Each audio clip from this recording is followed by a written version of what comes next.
Hello everyone, welcome to Unacademy. This is Bharat Gupta and with me we have Shubham Kumar Patwari. इनकी journey के बारे में हम discuss करेंगे. इन्होंने IIM कोझिकोड और IIM कोझिकोड की कॉल फाइनली कन्वर्ट की है. तो मैं अपने सभी स्टूडेंट से जब डिस्कशन करता हूँ तो सब लोग सुनते हैं कि 98-99 परसेंटाइल आया and they still not able to convert the call, right? Good evening Sai Sandesh. तो दिस गाई शुभम जो हमारे साथ आज हैं, इनकी स्टोरी बड़ी इंस्पायरिंग होगी आप लोगों के लिए कि अपार्ट फ्रॉम शुभम का जो प्रोफाइल था वो भी कोई बहुत अच्छा नहीं था और परसेंटाइल भी बहुत अच्छा नहीं था. बच्चे डिमोटिवेटेड हो जाते हैं but still he cracked IIM Kozhikode की कॉल कन्वर्ट किया. तो देखो अब हम इनके स्ट्रगल के बारे में समझेंगे. आपको अगर जैसे हमने बोला कि शुभम ने IIM कोझिकोड क्लियर किया, कॉल कन्वर्ट किया है, तो आपको लगता है बहुत अच्छा हो गया. लेकिन शुभम का जो स्ट्रगल था पीछे के 5-6 साल जो इन्होंने किया है, क्या इनकी जर्नी थी, हम शुभम से जानेंगे कि किस तरह से इन्होंने इस कॉल को कन्वर्ट किया. बीइंग ए नॉर्मल स्टूडेंट फिर भी IIM कोझिकोड क्लियर करना. तो welcome Shubham, tell me about yourself. क्या क्या आपने किया, क्या आपका प्रोफाइल था? Yes, thank you so much sir, इतना बड़ा इंट्रोडक्शन देने के लिए. इतना तो मैं डिजर्व भी फिलहाल नहीं करता, बट ओके. तो मैं अपनी प्रोफाइल पहले बताता हूँ. प्रोफाइल मेरी क्या है. 10th मैंने अपने होम टाउन से झारखंड से किया है. 10th में 81%. 12th I did from Kolkata West Bengal. तो 12th में मेरा 68% था. And graduation I did in BBA from Punjab और ग्रेजुएशन में I got 7.7 CGPA. And after my graduation I did 3 internship. एक फ्लिपकार्ट में मैंने किया था 4 months, एक मैंने किया मोटर्स में किया था और एक प्यूमा में किया था 2 months का. और फिर उसके बाद I worked in with bank of America for 2 complete years. देखो सभी स्टूडेंट के लिए एक बहुत इंपॉर्टेंट यहाँ पर जो अंडरस्टैंडिंग है वो ये है कि आपका प्रोफाइल कैसा भी रहा हो, हाई स्कूल, इंटरमीडिएट, ग्रेजुएशन या जो आपने किया उसके बाद आप क्या करते हो, इट इज वेरी इंपॉर्टेंट. तो सबसे प्लस पॉइंट शुभम का यहाँ पर था कि 2 साल जो इन्होंने कंप्लीट जॉब किया बैंक ऑफ अमेरिका से, प्लस 4 महीने का एक इंटर्नशिप फ्लिपकार्ट में थी, 2 महीने की इंटर्नशिप इनकी प्यूमा में थी और 2 महीने की किया मोटर्स. तो मतलब ऑलमोस्ट 2.5 ईयर्स का एक्सपीरियंस था.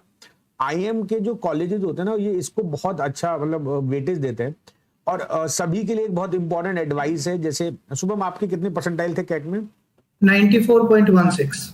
मैं जब कैट का स्कोर आया था तो शुभम से मेरी बात हुई थी, बाकी और भी स्टूडेंट से बात हुई थी, तो 94 पर बहुत बच्चों को उम्मीद नहीं थी कि yes they will clear this IIM Kozhikode.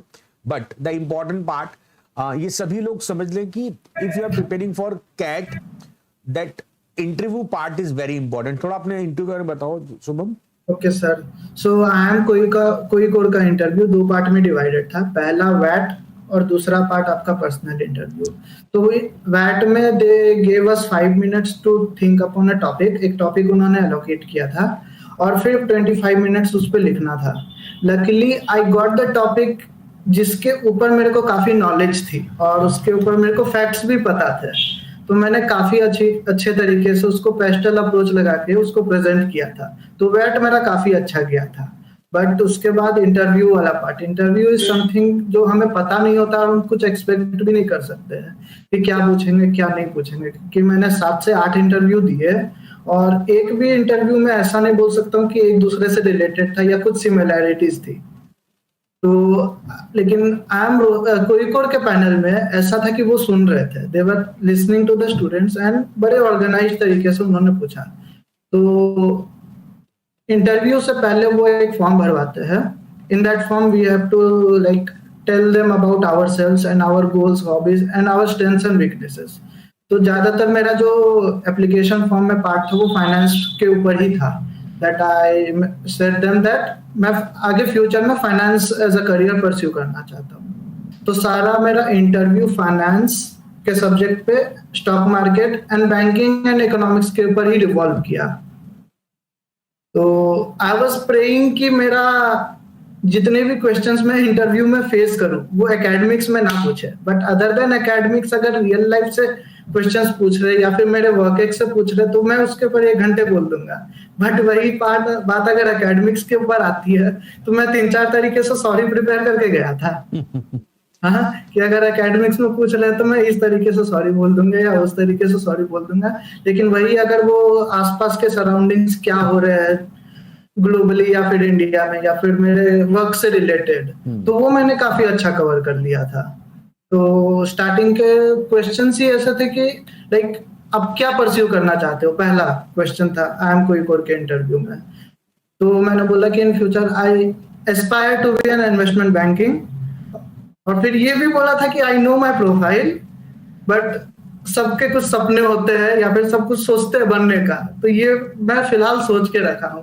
तो फिर उन्होंने सारे क्वेश्चन स्टॉक मार्केट से पूछे, टाइप्स ऑफ इन्वेस्टमेंट, कैसे तुम स्टॉक को आइडेंटिफाई करते हो, कौन कौन से टूल है, वैल्यूएशन क्या होती है, मार्केट कैपिटलाइजेशन क्या होते हैं। फिर बैंकिंग से रिलेटेड मेरा बैंक ऑफ अमेरिका में भी 2 इयर्स का एक्सपीरियंस है, तो इंडियन बैंकिंग के ऊपर और यूएस बैंकिंग के ऊपर भी पूछे थे। और रिसेंटली एसवीबी एंड बहुत सारे बैंक्स भी कोलैप्स किए थे, तो सारा 2008 में क्या हुआ था अभी क्या हुआ था उस पर भी कंपैरिजन वगैरह उन्होंने किया था। तो ये था पहला पार्ट। और दूसरे पैनल ने सिर्फ वाई इंटरव्यू पे ही मेरा 5 से 6 मिनट डिस्कशन किया। तो उनका क्वेश्चन तो ये था कि आपने पहला तो पूछा कि आपने कहाँ से कैट प्रिपेयर किया, टॉन्ट मार रहे थे क्योंकि परसेंटाइल तो कुछ खास है नहीं। तो पूछा कि आपने सेल्फ प्रिपेयर किया है या फिर आपने ऑनलाइन कोचिंग ली थी। तो मैंने बोला सर मैंने ऑनलाइन कोचिंग ली थी। पूछते कितने महीने प्रिपेयर किया, मैंने बोला सर 3 मंथ्स। तो बोलते ओके तब तो तुम काफी इंटेलिजेंट भी लगते हो, तो फिर क्यों एक नॉर्मल एमबीए करने जाओगे और 25-30 लाख रुपए इन्वेस्ट करोगे। क्योंकि एमबीए कोई भी करता है तो एक नॉलेज के लिए करता है, they go after the knowledge and learning.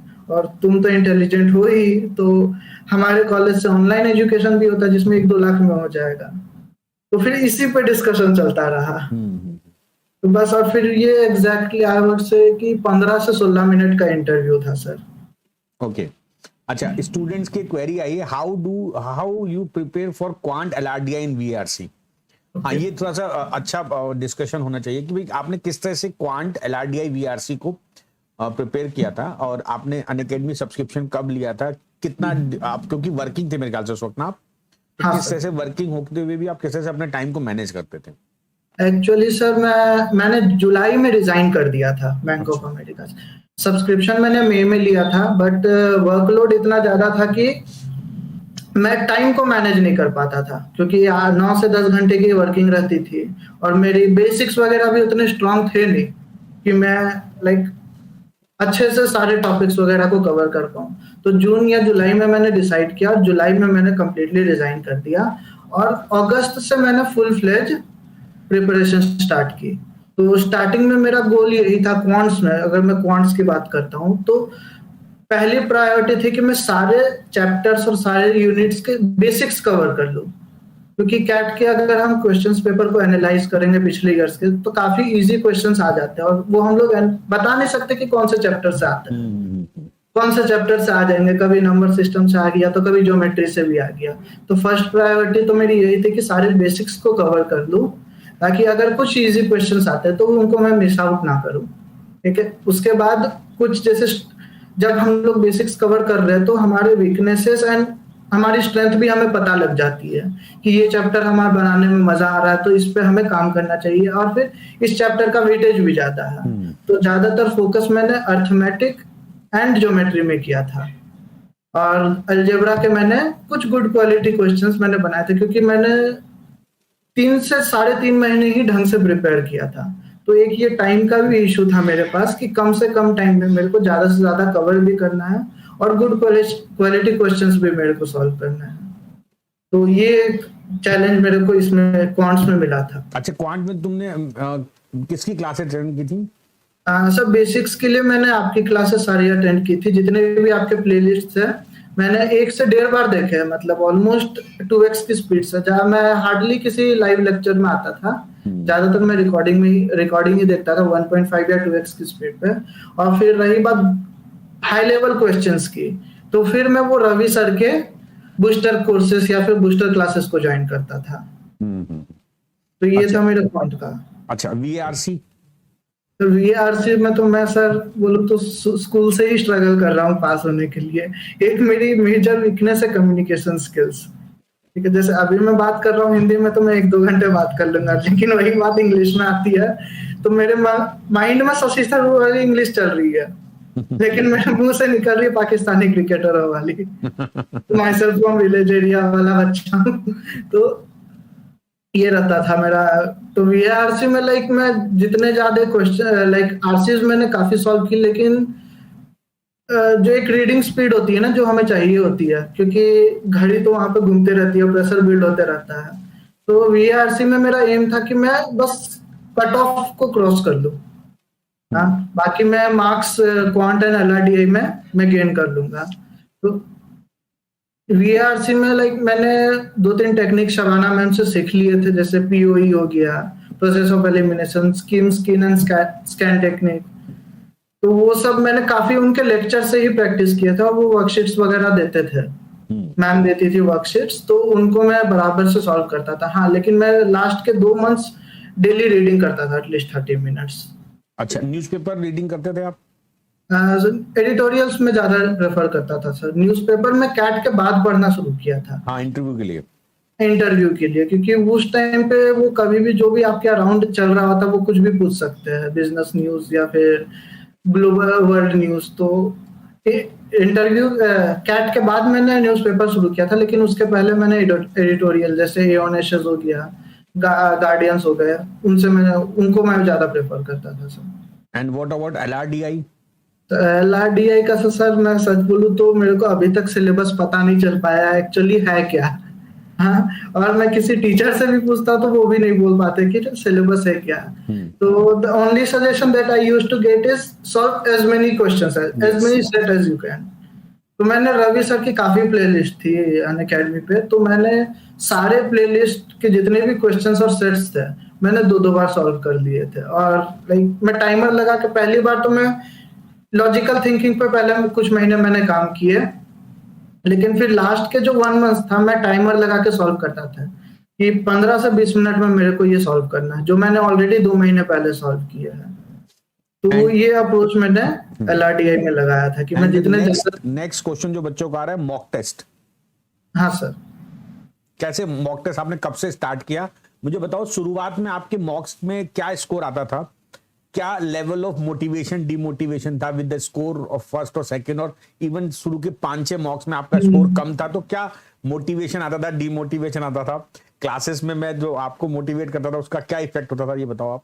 Mock test important है। प्रिपरेशन काफी आसान होती है अगर मॉक टेस्ट नहीं होता हमारे लाइफ में तो क्योंकि आप स्मूथली प्रिपेयर कर रहे हो, जो क्वेश्चंस आपको मिल रहे हैं आप बना रहे हो।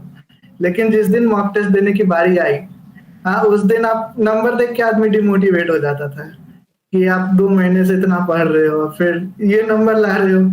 हाँ, तो लेकिन मॉक टेस्ट इज लाइक वो हमारे स्ट्रेंथ्स को और वीकनेसेस को आइडेंटिफाई करने में मदद करता है, कि वो हमें पहले से ये आभास दिला देता है कि हम क्या गलती एक्चुअल पेपर में कर सकते हैं। तो उस पर वर्क करने के लिए वो हमें एक अपॉर्चुनिटी देता है। And mock, it doesn't matter कि हम कितने ज्यादा मॉक लगाए या कितने कम लगाए, किस तरीके से हम उसको फिर एनालाइज कर रहे हैं, हम क्या गलतियां कर रहे हैं वो आइडेंटिफाई कर पा रहे हैं कि नहीं उस मॉक में, तो वो एक्चुअल में मैटर करता है हमारे मॉक में। तो मैंने जो अगस्त में प्रिपरेशन शुरू किया था, जुलाई से एक्चुअली मैं कर रहा था धीरे धीरे जॉब के साथ, लेकिन अगस्त से मैंने फुल फ्लेज शुरू किया था। और सितंबर से मैंने वीकली 1 मॉक और लास्ट के मंथ में मैं डेली एक मॉक लगाता था। और मैंने 30+ मॉक दे दिए थे आपने? 30 to 35 मॉक्स मैंने दिया था, और लाइक काफी ज्यादा सेक्शनल दिए थे। सेक्शनल की तो गिनती याद नहीं है सर, लेकिन काफी में तो बहुत सारे क्वेश्चन सेक्शनल बहुत सारे हैं। हाँ, जैसे अनअकैडमी के अलावा मैंने टाइम्स का भी लिया था, ये एमकेट का सर। तो टाइम से मैं ज्यादातर मॉक सॉल्व करता था, और अनअकैडमी में जो ऑल इंडिया मॉक टेस्ट आते हैं ना वो मैं सॉल्व करता था, AIM। Yes sir. ठीक है। सबसे इम्पोर्टेंट जो बच्चों के लिए, जो स्टूडेंट्स है जो नेक्स्ट ईयर या इस ईयर पेपर दे रहे हैं, इट इज वेरी इंपॉर्टेंट कि आप कैट के रिटन रिजल्ट को केवल मान के चलो 40% और 30% की इंपॉर्टेंस होती है। मेजर रोल प्ले करता है आपका इंटरव्यू पार्ट Yes, किसी भी sir. कॉलेज के। अच्छा, एक साइकेत का क्वेश्चन है, कम्युनिकेशन के लिए कैसे प्रिपरेशन किया था आपने, कम्युनिकेशन के लिए? ओके, तो ये क्वेश्चंस मैंने काफी लोगों से पूछा था कि how do I improve my communication skills, कि क्योंकि आई नो कि ये एक्चुअल लाइक बहुत सारे यूट्यूब में वीडियोस है जो कि फॉल्स फॉल्स होप देते हैं बच्चों को, इतने परसेंटाइल में हो जाएगा, आप 99 लाओ आपका कहीं ना कहीं हो जाएगा, लेकिन आई हैव सीन पीपल जिनका 99 में भी नहीं होता है, और मेरा खुद 94 में हो गया, मेरे को खुद विश्वास भी नहीं हो रहा है। मेजोरिटी ऑफ द जो सिलेक्शन का मार्क्स होते हैं और वेटेज होते हैं वो पीआई पे होते हैं, तो ज्यादातर लोगों ने मेरे को सजेस्ट किया था कि मिरर के सामने आप प्रैक्टिस करो, बोलने की प्रैक्टिस करो, तो वो मेरे लिए काम नहीं किया। तो मैं क्या करता था कि मैं अपने दोस्त को कॉल लगा देता था, उसको बोलता था कि तुम मेरे से टॉपिक सुनो। हाँ, मतलब और ऐसे दोस्त मिलना भी बड़ा मुश्किल है ना हाँ जो हाँ हाँ, और आधे मैं घंटे 2-3 घंटे उनसे उनको कुछ ना कुछ समझाता रहता था इंग्लिश में ही। तो वो एक फिर इंटरव्यू में मैंने बाइलिंगुअल ही बोला था, मतलब प्रॉपर मैंने इंग्लिश नहीं बोली वहां पर आई एम कोई कोर के इंटरव्यू में, मैं बीच बीच में हिंदी भी बोलता रहा, बट हाँ एक जो प्रेजेंटेशन, आंसर को प्रेजेंट करना और अपना ओपिनियन प्रेजेंट, वो एक्चुअली में मैटर किया, क्योंकि मैं जिस तरीके से दोस्त को समझाता था या फिर उनको बताता था कि this is my opinion on a certain topic या फिर ये मेरा ओपिनियन है, तो वो भी फिर मेरे को करेक्ट करता था, तुम इसको इस तरीके से बोलो, बहुत लंबा बोल रहे हो, इसको थोड़ा छोटा सा करो।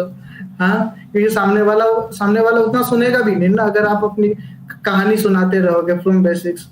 तो फिर उसने मेरे को वो प्रिसाइज आंसर्स को प्रिसाइज करने में मदद किया था, ये how to be precise and to the point, कि कम से यस। कम वर्ड्स में आप कितना ज्यादा सामने वाले को एक्सप्लेन कर पाओ।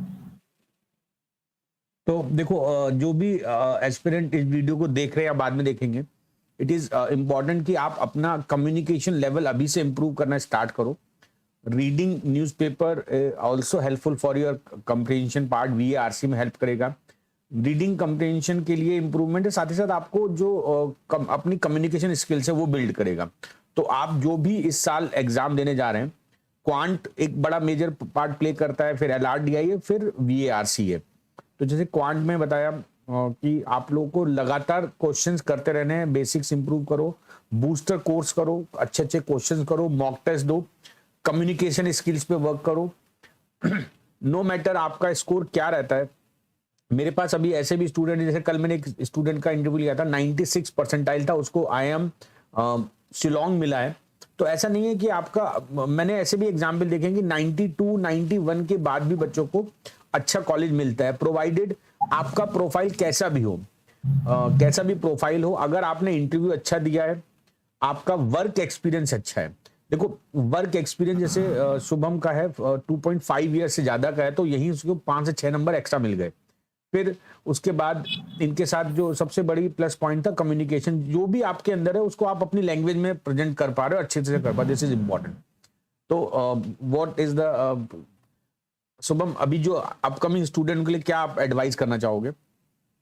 तो अपकमिंग स्टूडेंट्स के लिए मैं बस यही बोलना चाहूंगा कि अभी फिलहाल फोकस बस कैट में ही रहना चाहिए, क्योंकि जो पहले पास्ट में हो गया उसको तो बदला जा नहीं सकता। अगर अपने पास्ट को, एकेडमिक्स वगैरह को देख के रहता, तो फिर मैं तो कैट ही छोड़ चुका होता बीच में ही, और ना मैं जॉब छोड़ने की भी रिस्क लेता।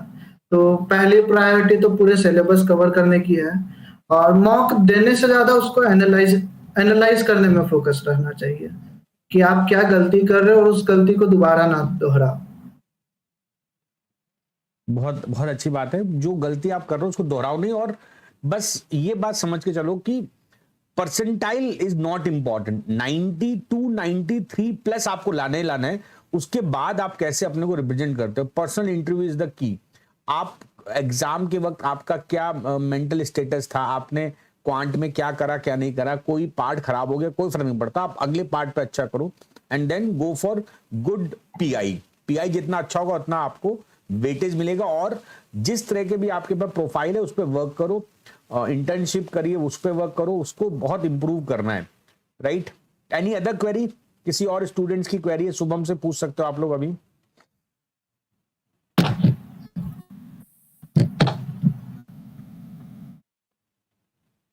ओके सो मुझे लगता है बच्चों की क्वेरीज अब खत्म हो गई हैं. It is nice talking to you, Shubham. All the Thank you best for so your much. future. Thank you so much, sir. Okay, bye bye.